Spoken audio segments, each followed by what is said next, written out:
I'm looking this up on One Piece Wiki right now. Controversy! Oh my god! Oda! No. How have you failed us with your inconsistency? You gotta love to be gone back yet. Love turns into nothing, don't you grab it. This video is brought to you by T-Blocks. Enjoy the content now, but stay for the shilling later. Welcome to Lobster Magnet and Friends. I'm here with my buddy Goro Gregoro. Hey, what's up? And Zavul. Hey, folks. Zavul can now speak. I don't have a bloody nose. I'm not training psychic powers. We've got these awesome new boxes, so now these stickers that I will hope you will deploy ad nauseum can, help up our production value. Woo-wee! And we have, yes, it is the seal of approval. I've said this before, but Jesus Christ, this is everything I ever wanted in, 2002. This is just... Pizza time. It's just pizza time. So... Okay. So let's dig into it. We got two chapters of One Piece. There should have been 3, but there was a break. Oda went on break. So, what do you guys think of the Little Sister King?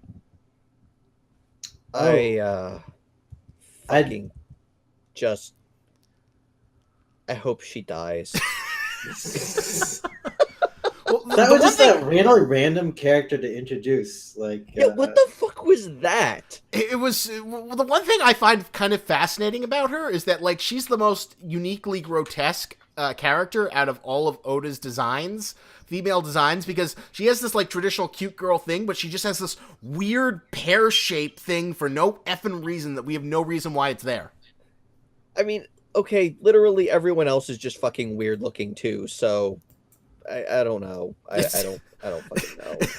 Yeah, Oda does have some, but I don't know. I feel like she's his most weird female character design in a long time. I gotta check her out again. And I'm just not quite sure what to make. And she definitely does to seem like the weird thing, oh, One Piece, you gotta get on the Emoto train. Little sisters are all the rage in Japan. You gotta get a little sister character in there. I'm gonna be the Little Sister King! The king of the Little Sisters! I don't... What does that even entail? I mean, I guess there's enough children that's a viable goal in your life, but God, I hope it's not. Wait, I don't see her character as being grotesque. She's just got I think she's kind of weird. I think she's weird looking. I think she her face and isn't weird. It's kind of okay girl-ish, but that body, it flips me out, man. It weirds me out. It weirds me out more than the long-legged woman who looked like a little tiny version of Big Mom that we get in the next chapter. I wonder how does that weird you out, though? Compared to all the other Big Mom characters. Bubblegum fruit, okay? At this point, I will not rule anything out. Also, what is she carrying? Is that like a sword? Or it's one of those ninjutsu scrolls, of course. Oh, for God's sake. Animal summoning scrolls. Like from Naruto. I don't think that's it. I can't pull up her image now because I'm the recording person, but I don't know. She's just sort of a weird character design. Or spear. Although, one thing that kind of frustrated me, though, is that, this chapter, 891, it felt like it was a great climax. Oh, we're going to get to the most climactic part of this arc. Yeah, Big Mom's going to eat the cake. Luffy's going to have, some sort of incredible cathartic moment where he learns how to beat Kataguri or surpass his limits. He's going to have his, one of his Goku moments where he's like, I'm going to go beyond my beyond. And then we get to the next chapter, and it's freaking 16 pages of Beige, leading Big Mom away.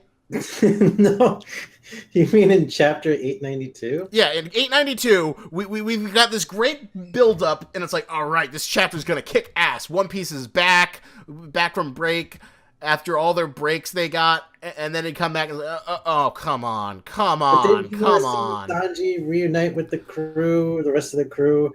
Yeah, I guess you could say that's a big deal, but for me, that's not a big deal. I mean, he got a consensual hug from Nami, so I guess you could say that's a big deal if you're on that shipping train. Yeah, Well, also, I guess. also wondering why Pudding didn't like react to Sanji's just like swooning over Nami at all. That Like, was interesting. I don't But at this point, yeah, you know, that was surprising. I think Oda could have played that out a lot better actually, to be like have Pudding be like, who the fuck is she? I hate to say it, but as much as I love all the characters Oda introduces all the time, it's just been something that's in the back of my head for a while now. I think he's hit critical mass, and he's introducing way too many people that he can really convincingly like provide backstory for sometimes. Well, it depends. Like, there are some times where he introduces character and we don't need backstories for them, like Big News Morgan.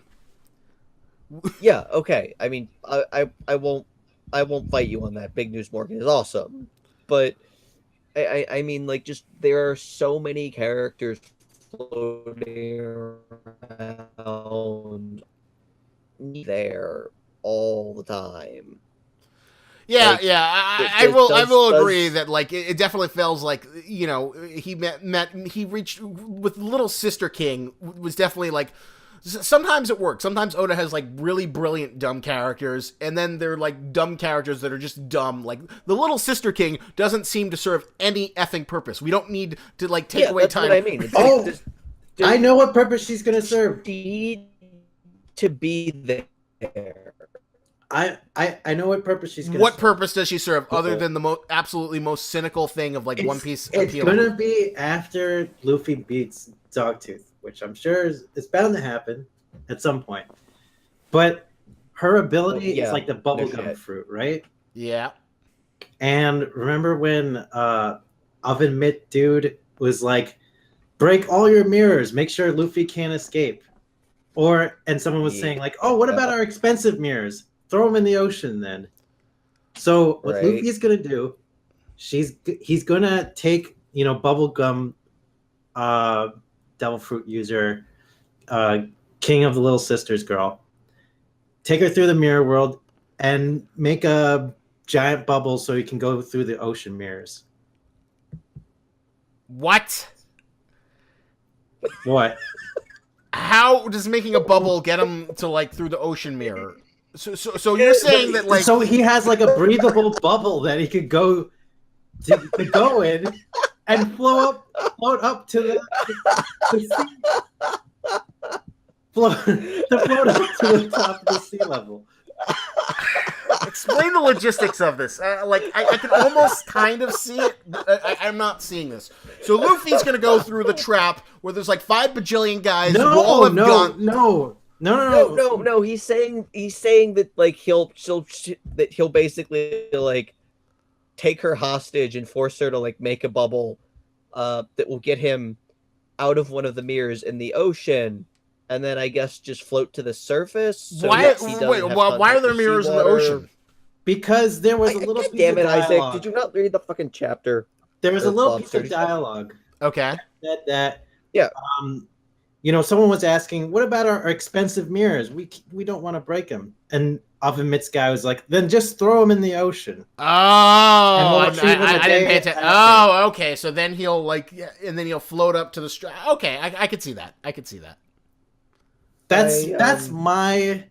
The way you were pitching it, it was like, you know, that like, you know, Luffy would like fly out of like the main oven mirror with like in a bubble thing, and then I'm just thinking like, you know, I didn't say main oven mirror. I said from the bottom of the ocean mirrors. That makes sense to me. Like introducing her for that purpose, then that makes a little bit more sense. Although we still don't need her. I'd rather just like Luffy like go gear forth, and then like, you know, fly away using his Geppo. Or doesn't he have the CP9? He can do the CP9 thing now, right? The fly in the air? The air step? I don't think he can. Sanji? No, Luffy can. Can he? I think he can. Like, he when he was fighting Doflamingo, he was like bouncing in the air using Gear 4. Yeah, using the Kong gun though. But I think that's like a no. There's like a scene where like he's like bouncing because he compacts his legs and he shoots him out. Fourth gear. specifically using fourth gear. Yeah, Yeah. I think I it's think that's mostly like fourth gear I think stuff. that's like fourth gear specific power up. Yeah. He can't do it without fourth gear, but yeah, he has his own like sort of hyper version of that where he's got his like legs in and he just like shoots them out and he like jets himself around. But the bubble thing could work. The bubble thing could work and would justify. I mean, I do agree with you. I do think it's I haven't gotten any actual proof that she ate the bubble gum fruit or anything. But I mean, She is blowing a bubble.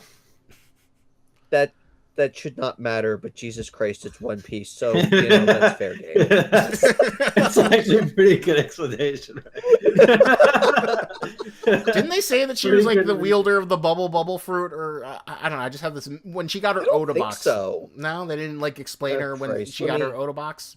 I mean, she is. Take a look here. She is like pear shaped.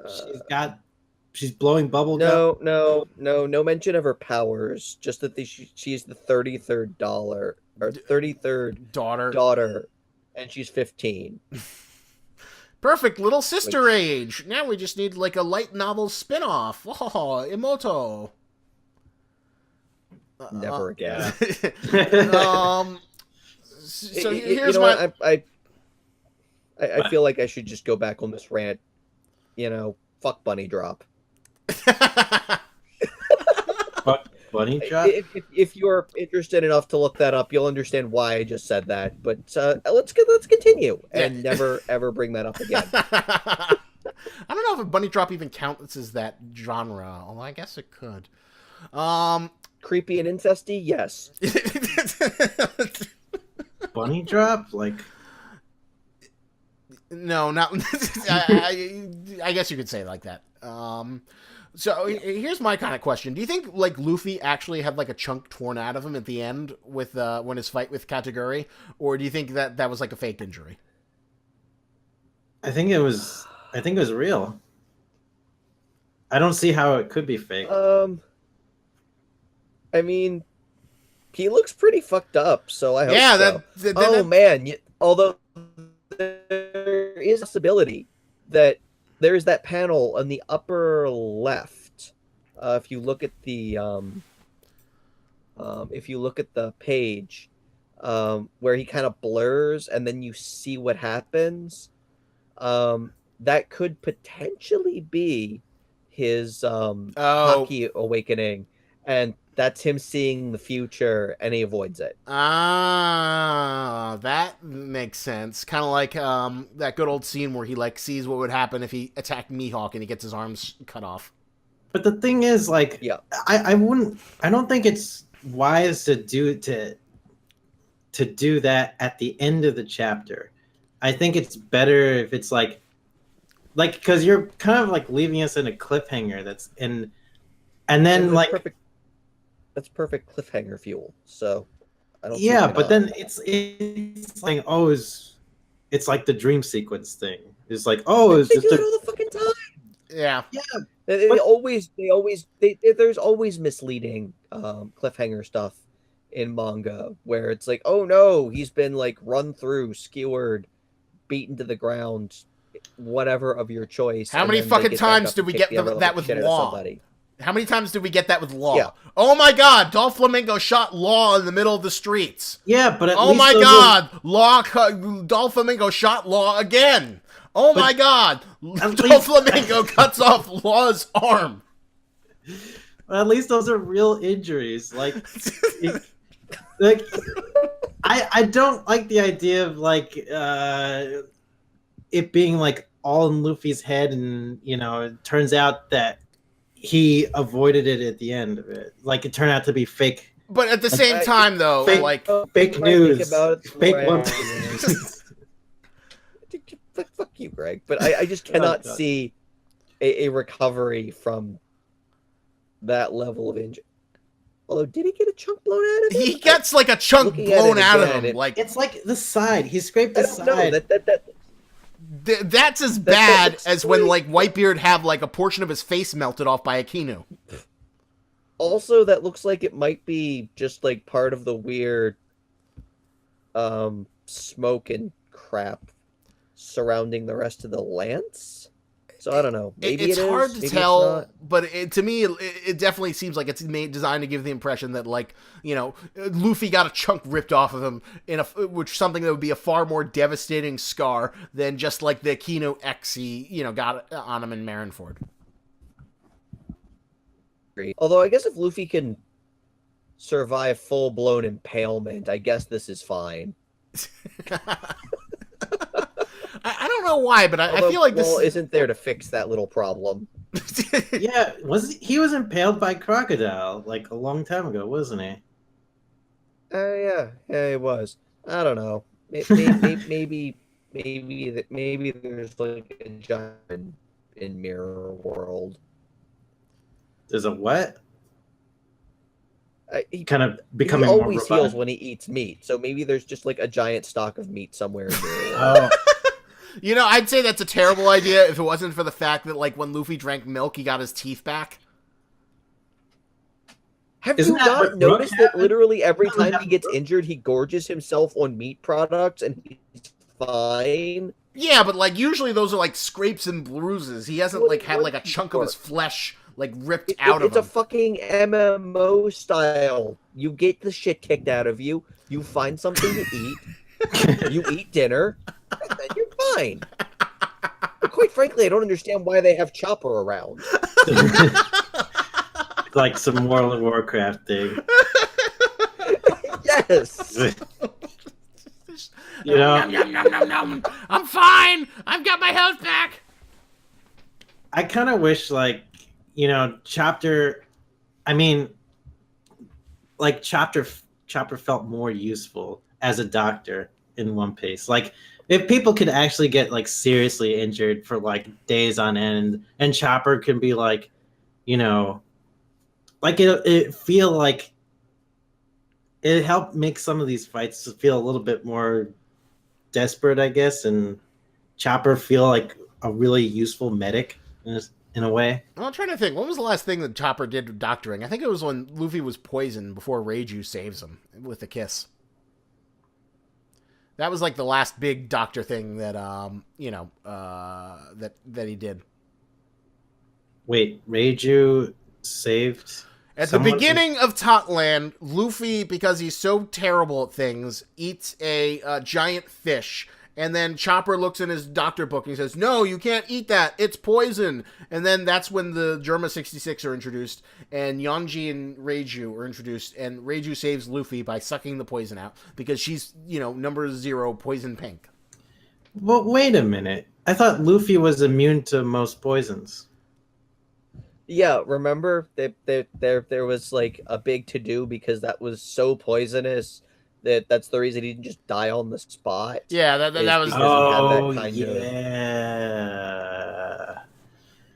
Oh, yeah. Okay. Yeah. It's because of his experience at Impel Down that Luffy was able to resist the fish poison so much. Yeah. But it still affected him. Yeah. It still affected him. It was still really dangerous. And Chopper kind of like got a little doctor moment there. But you don't like Chopper in like monster form stand. Like I love that, like the 821 teaser image where it's like this desperate situation with Big Mom bearing down on them, and Chopper's like, "I'm gonna hold it back," and he's in his monster form. I mean, it was a pretty desperate moment, but I mean, you knew they're kind of like stalling for time. Sanji would show up pretty soon. Yeah, well, here's my question to you guys. Are you pissed or not pissed that Big Mom just didn't eat the goddamn cake this issue? In 892. I'm okay with her not eating the cake yet. Like, I mean, it's going to be a really climactic point, right? It's stalling arc syndrome. What are you going to do? Yeah. I'm not I guess thrilled about it, but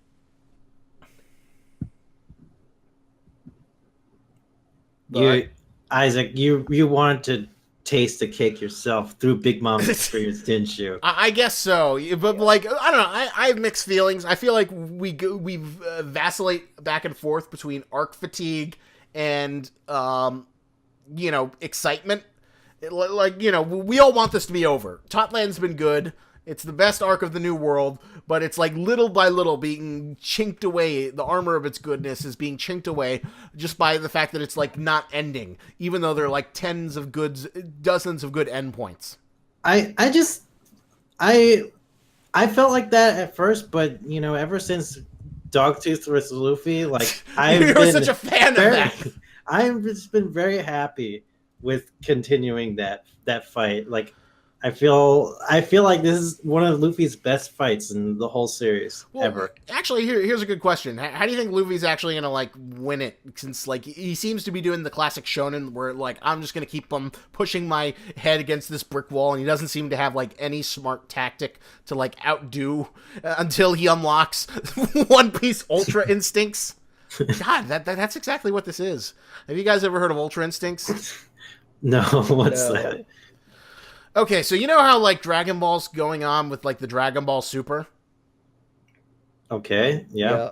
So, to add yet another power-up to Goku's fucking deck of absurd power-ups, they have this big, huge, giant tournament. And it's like the biggest tournament ever in a fucking Dragon Ball series. It's like, 100 characters are all fighting each other out in this no-holds-barred battle royale. And in it, there's this one guy who's like the big wall that like, Goku, oh my god, he's more powerful than everyone else. Oh my god, how's Goku ever going to deal with it? So Goku gets another sort of like ass-pull power-up, and people were kind of losing their shit over it.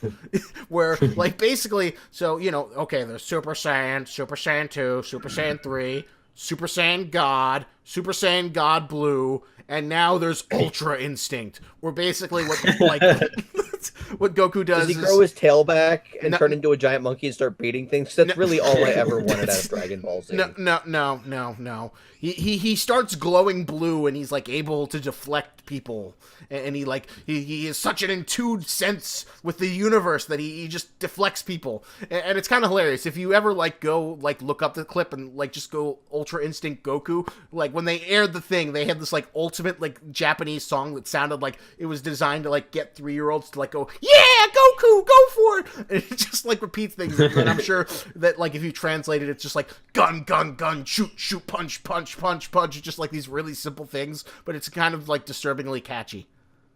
Gung, ju, ju, ju, jun, jun, jun, jun, jun, jun, jun. So you could almost say that Luffy is attaining his Ultra Instinct to beat Dogtooth. you were just facepalming so hard. I kill a lot of shit. I just wish they would have stopped Dragon Ball. It really just needed to stop after the Namek arc. That would have been a fine ending. It already kind of like crossed over a certain shark jumping. You didn't like some of Dragon Ball Z though? I mean, I like Dragon Ball Z, but it also should have just been a different series. Let's be honest here. I don't know. You've seen a bunch of from the Team 4-Star stuff, right? Yeah. So you're kind of familiar. I mean, like from jumping from like, okay, so this is Journey to the West, and now we're on another planet fighting aliens. I mean, I guess that works. It was okay, so to bring it back to One Piece, I got a quick point to make here. I just noticed something while I was flipping through the chapters again. So, Flambe is, and she's 15. That sounded weird to me for some reason, so I looked up Pudding again. Okay, how old's Pudding? And she's the 35th daughter. So that would mean... Wait, what's the other youngest daughter's... What number is she again? What is it? Flambe is the 33rd. Pudding is the 35th. You're breaking up again. Wait. Oh, God damn. 36? All right. Is she the 36 and Pudding is the 35th? All right. Can you hear me now? A little bit. Okay. So go look through the chapter. Flambe is the 33rd daughter, and she's 15 years old. And I just checked on the wiki. And Pudding is daughter. Is the 35th? Which would make her younger than Flambe. No. I'm trying. Yeah, I'm trying to figure out if this was either a translation error in the or if Oda just kind of flubbed that. Interesting. Sometimes I've heard that they correct things when they release the manga volume, or who knows, since we're looking at these as scanlations, they might have flubbed it up. But so basically what you're saying is that Pudding is the 35th daughter and Flambe is the 33rd daughter, which means that Flambe should technically be older than Pudding, even though Pudding looks like she's 19 or something. Yeah. Huh. Unless she's actually 14. Oh, I think that. I'm looking this up on One Piece Wiki right now. Controversy! Oh my god! Oda! No. How have you failed us with your inconsistency? Okay. Again, Okay, a lot of guys, characters to keep track of. Okay, guys, it's okay. I just looked it up. How old's Pudding? Okay. Pudding is the Age over 15. She is the 35th daughter. And Right. Flambe is the 36th. You sure? It's on the One Piece wiki, that's what it says? Yes, that's what it says in the One Piece Wiki. Okay, so it's a translation error in the chapter I read. Okay. Alright, so we always default to the One Piece wiki. That is our... Crisis averted. Thank God. We were about to storm all the way to Japan. Screw those people who sent bread to him, the French One Piece Association. We were gonna storm down the. Wait, where's the Wikipedia? Where's the One Piece wiki entry on her? Let me see here. For Flambe? I got it right here. Yeah, it's Flambe. Flambe. I mean. Are we having issues where we're wait? Are we delving deeper into this rabbit hole? Is. But I mean, there it is. All right. Okay. Pudding's probably 8. Probably a translation error. Okay. Yeah, you're right. It's probably a translation error in the thing I read. Okay. Go to approve. Whatever. Although one thing on the side, when we saw that when we saw that that.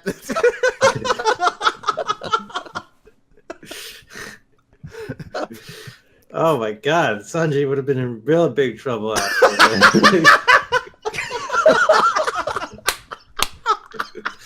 Yeah, I mean it's not like I don't already have some really awkward problems with his behavior to begin with. I think that would have killed it for me. Oh God. Oh, thank God. Holy moly. At least the little sister king isn't, super sexualized. And we have to ask Zavul before we go to our scores. One last topic of discussion. What do you think of this week's cover story with your favorite person of the Grand Straw Hat Fleet? I at least like the ship.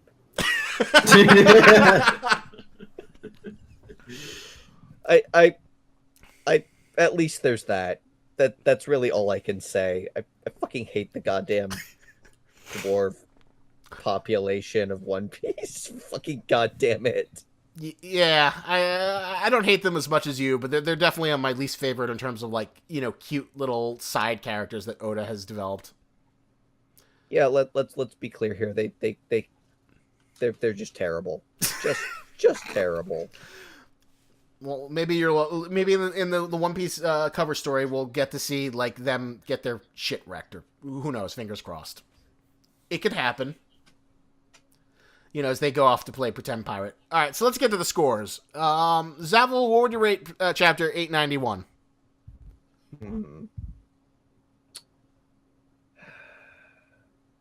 I gotta give it a 7.5. Yeah, that's fair. I'd probably go with that. It's not terrible. Could be better. I agree with that one too. So we're all 7.5. And so what would you go for 892? 892. that had some Dogtooth versus Luffy in it. So It was only one page. I'll give it an. I guess I'll give it an 8. What? Why'd you like that chapter so much? Why are you both so kind to it? I Dogtooth versus Luffy. I mean, the last chapter involved just a lot of like one random side character that I just didn't give a fuck about. But you got that big cathartic is, moment where Sanji's like, "I'm gonna make this cake because that's what me," and then you had Luffy's like, "I'm gonna beat Dogtooth." Forwarding the plot in some meaningful way, okay? It felt Oh, like wait. all I can say. Oh wait, 891 also had Dogtooth versus Luffy, didn't it? Yeah. A little bit. It didn't have any like meat action. Yeah. The last chapter mostly just really didn't care about Flambe at all. I just didn't give a flying fuck. You know who I did get a kick out of? That like one long-legged person who looked like Big Mom, but she was like Big Mom's face, like square on a body. Oh, who was with the smoothie? With the Yeah, exactly. Smoothie has like two sisters. They both have long legs, and there's this one, and she's like the only one that actually looks like Big Mom out of all of her children. Those designs kind of remind me of back in what was that? The Amazon Lily. Amazon Lily arc. Yeah, I could definitely see some shades of that. So Goro, what was your score? 7.5 for the 891, and then what was your score for 892? It was I guess 7.5 for that one. I already gave mine. What you got? 7.5. Yeah, 7.5 for both of them. I'm gonna deviate. I'm gonna say 892 was 6.5 because it was fucking 16 pages of just jacking around, Capone running away in the other direction. That's not what I wanted to see. I wanted a climax. You promised a climax. You didn't give us a climax. End it, Oda. End it. You just want to taste the delicious cake through the manga. That's what you wanted. That's what you wanted, isn't it? Yeah. I want that Shogeki no Soma Big Mom climax. You know, you've been building it up pretty big, Oda. It's time for us to have it. You think they're actually going to have like a Shogeki no Soma moment with the Big Mom? That would be funny to see Oda's version of that. I don't think they're going to go all Shogeki no Soma, but Oda's obviously going to, like, you know, it's been, that manga series has been going long enough and been popular enough to earn like a One Piece sort of like kind of like playfulness for it. So Oda would be insane not to like include some sort of casual reference, but like a more Oda-fied version of it. Oh my god, that'd be so amazing! I can't wait for that moment. Yeah, it's gonna be good. I know it is. I want to see Big Mom eat that damn cake. And I want to see Luffy beat Kataguri, and I want to go on. I want to have the party where everyone, like, celebrates, and then we can move on. All right, so that about wraps up our thoughts. Any final thoughts, gents? All right. No? All right, so check out our sponsor down there, and special announcement. At some point, it's pork. Yeah, okay. That's a special announcement. Special announcement. We're gonna do an extra special video. Probably spam stickers. Probably not tonight, but at some point we're gonna do our top 5 favorite One Piece arcs. So, Zavel, Goro, you better think of what your top 5 favorite One Piece arcs are. I've made my list. I have one spot to fill. I've got number 1, 2, 4, and 5, but I need my number 3, and I still haven't figured out what I want to put in there. So figure out what your favorite arcs are in your free time, and then we're going to eventually do that. God, that shouldn't be that hard. All right. Yeah. Just think about it. Make a list, and eventually we're going to record it. We're going to have a big old thing where we list our arcs, and we compare, and we argue, and we have our own lists, and then we ask people to compare. Well, anyway, give us your comments. Let us know what you thought, and thank you for hanging out with us. And remember, lobster's a tennis, but don't you grab it. Do you like clothes but hate shopping? Then T-Blocks is the subscription service for you. But I know what you're thinking. But Lobster, how is that any different than Loot Crate or the other subscription services? Well, T-Block sends you t-shirts, which is clothing, which is actually useful, unlike the useless swag junk that Loot Crate keeps peddling on gullible schmucks. And this isn't just knockoff brand crap. T-Blocks hooks you up with licensed shirts for all the stuff you love, because you need clothes. How else are you going to keep your puny human man flesh protected from the elements? T-shirts are useful for any occasion. Wear them, give them to friends, give them to enemies, knit them together, make a quilt. T-shirts are life. And you know the best part? It'll only cost you $6.99. That's right, you can get 12 shirts sent to you for once a month for only $6.99. And you know what? If ultra cheap licensed goods are too basic for you, then there's also the Community T-Block set, which features original designs from the best up-and-coming artists, so you can keep that hipster street cred. But I'm here to save you even more money! Use the code LOBSTERTBX at checkout, and you'll save 10% on any order. Be a t-shirt wearing god amongst mortals. Use the power of the most expensive seafood to get you the cheapest t-shirts now!